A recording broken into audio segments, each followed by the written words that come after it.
कुछ टाइम पहले ये रूमर निकल के आया कि वॉर 2 में जेसन मोमो जैसे टॉप हॉलीवुड एक्टर को कास्ट किया जा रहा है। तो क्या ये सच है? सच होना छोड़ो, क्या किसी इंडियन मूवी के लिए किसी बड़े हॉलीवुड एक्टर को कास्ट करना पॉसिबल भी है? तो इसका शॉर्ट आंसर है नो। पर एक तरीका है जिससे ये पॉसिबल हो सकता है, जिसके बारे में मैं एंड में बताऊंगा। फिलहाल हम बात करते हैं उन 3 फैक्टर्स पे जिन पे ये डिपेंड करता है, जिनमें से पहली एक ऐसी चीज है जो आज के समय में हर काम के पीछे की ड्राइविंग फोर्स है, और वो चीज है पैसा। अब शायद आपको ये सुनकर सरप्राइजिंग लगे, पर हॉलीवुड एक्टर्स की movie fees almost Bollywood actor जितनी ही होती है। जैसे कि अगर फॉर एग्जांपल जेसन मोमो को ही लें तो उन्होंने फास्ट एक्स में मेन विलन प्ले करने के लिए $5 मिलियन चार्ज किए थे, जो कि उनके ओरिजिनल फीस से कम है। आफ्टर ऑल वो इस मूवी के लीड रोल में नहीं थे, पर एक्वामैन जिसमें उन्होंने लीड रोल प्ले किया था उस मूवी के लिए उन्होंने $3 मिलियन प्लस मूवी के प्रॉफिट का कुछ परसेंटेज चार्ज किया था, जो कि मिला जुला के ओवरऑल $7 मिलियन हुए, जिसको अगर आप मूवी के $1 बिलियन से कंपेयर करोगे तो आपको समझ में आएगा कि कितना कम था। पर वो 2018 की बात थी। जेसन मोमो अभी एक्वामैन 2 के लिए $15 मिलियन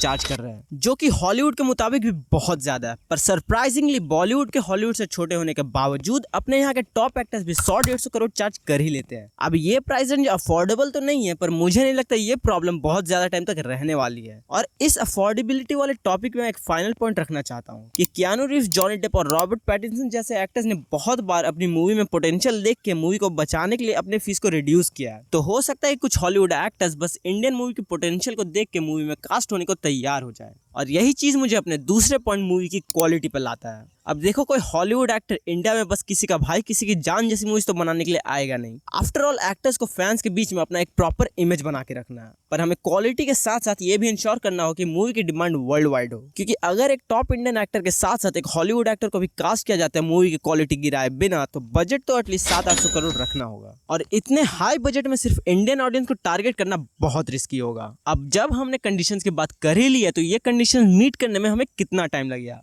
अगर RRR रिलीज नहीं हुई होती तो मैं बोलता 4-5 साल एटलीस्ट। पर RRR ने जो पूरी दुनिया में तहलका मचाया, उसके कारण Indian cinema specially SS Rajamouli world wide popular हो गए हैं, जिसके कारण SS राजामौली इनमें से हर कंडीशन को फुलफिल करते हैं। उनकी मूवी से प्रोड्यूसर्स को इतना भरोसा है कि वो 700-800 करोड़ इन्वेस्ट करने को तैयार हो जाए। हॉलीवुड के बहुत सारे एक्टर्स अब राजामौली के साथ काम करना चाह रहे हैं, और अब पूरी दुनिया तो उनकी नेक्स्ट मूवी का वेट कर ही रही है। और एंड में मैं बस इतना कहना चाहूंगा, सब्सक्राइब करो।